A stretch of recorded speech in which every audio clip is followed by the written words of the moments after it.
wasn't already obvious, this dude is petrified. Kamala, you're fired. Get out of here. Go. Get out of here. By contrast, I'm going to keep the Affordable Care Act unless we can do something much better. We'll keep it.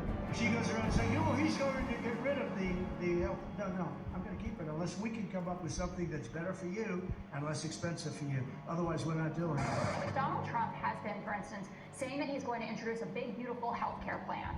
And there are no specifics on it. And Kamala is being held to a standard where she has to tell you the nuts and bolts of things, where people are saying, you tell us exactly that. She's supposed to talk about her economic plan on Friday. The press is already saying it'll be, quote, light on detail. They don't know. Could it be as light as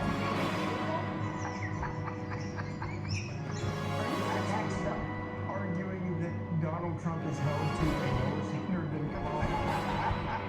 Yeah, actually I am. If you say, I'm going to Denver and Obamacare, and I'm not going to tell you what I'm going to do, then that is the lowest standard of all.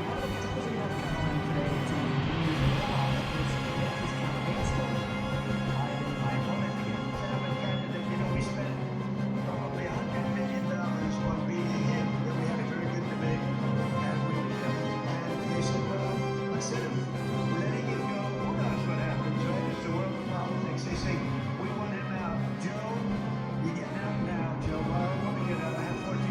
You're getting out now, Joe. We can do it the nice way, or we can do it the hard way.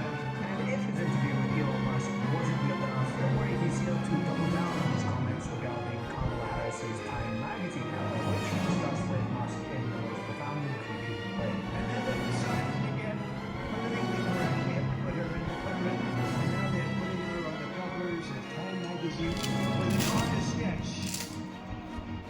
They don't use a picture. They don't use a picture, they use an artist sketch. I want to use that artist. I want to find that artist. I like him very much. And actually, she looked very much like a great first lady, Melania. You know? She didn't look like Camilla, that's right, but of course she's a beautiful woman, so we'll leave it at that. But as to the substance of this speech, right? Allegedly, it was supposed to be on the economy, which I'll pose a question to you all tonight, Mikey. Does this sound like a speech on economic policy? That's the stuff that powers the plants. It's not wind that goes around and around. And, darling, let's watch the president's State of the Union speech tonight. I'm sorry, we won't be able to do it. The wind isn't blowing, darling. This is Donald Trump in campaign mode, and that's what Democrats want to see. They want to see someone who is up there bragging about crowd size and saying that he had a bigger crowd than Martin Luther King Jr. So it's not actually the best day, though, for him to be doing this, because the inflation report was a good one. So we're under 3% for the first time since March 2021. It's 15 months that we've seen wage growth go over the inflation rate, which is what everyone wants to see. There was a report out that our U.S. Crude oil production is now 13.4 million barrels a day. So we're outpacing 35% ahead of Russia, 38% ahead of Saudi Arabia. And what we're seeing in the surveys about this, like in Michigan, for instance, there was a FT and the Raw School of Business did a poll together of voters there, and they actually rated Kamala Harris as more trustworthy on the economy than Donald Trump. It was just 42 to 41, but she was trailing double digits, sometimes over 20 points behind him. So the American public is seeing a change here. They are seeing inflation cool. It's not done. 100% it's not done. But it is moving in the right direction, and that's why you're seeing such a surge for Kamala. All the unhinged ramblings of a madman absolutely petrified of his opponents, so in poll numbers. Kamala Harris has lost in the future. We can't look back. I did not come this our country. That's not our country.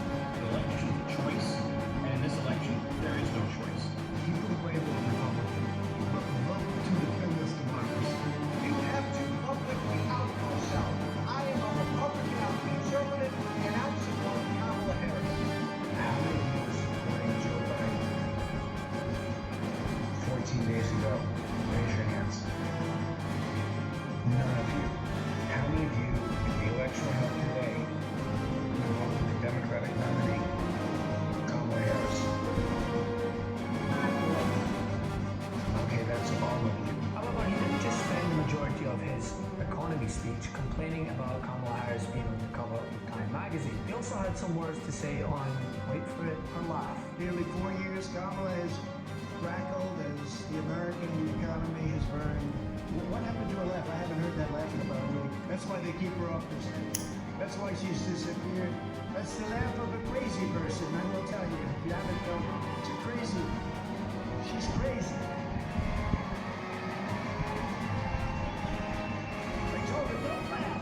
Don't laugh. Oh, it's... You know, her laugh is career-threatening. She has a laugh. She doesn't laugh anymore.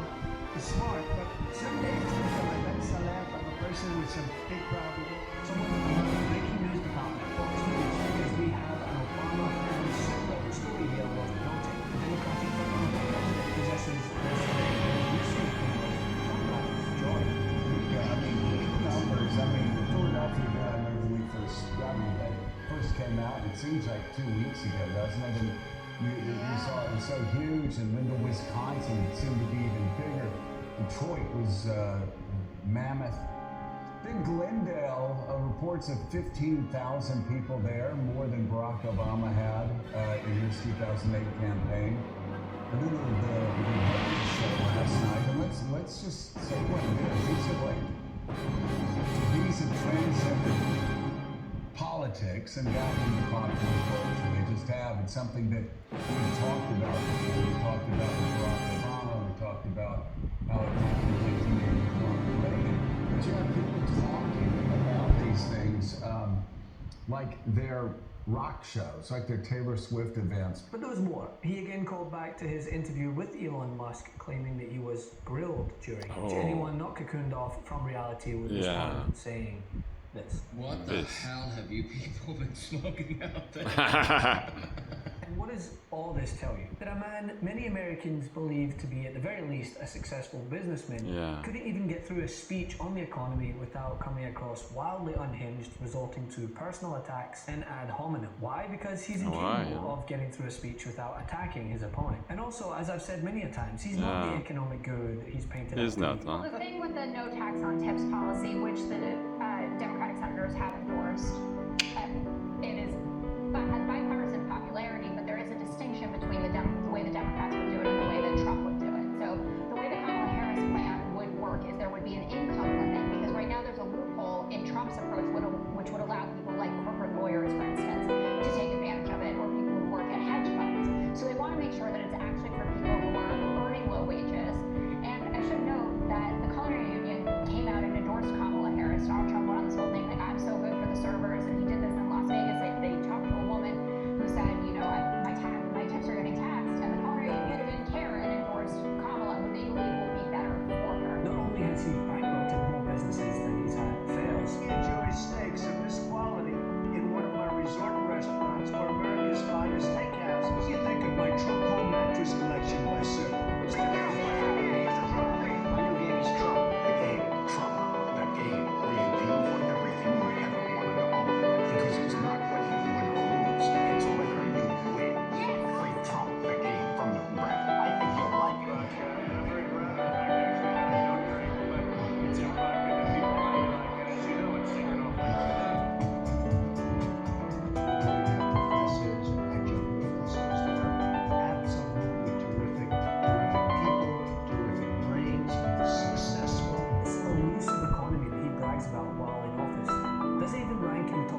was so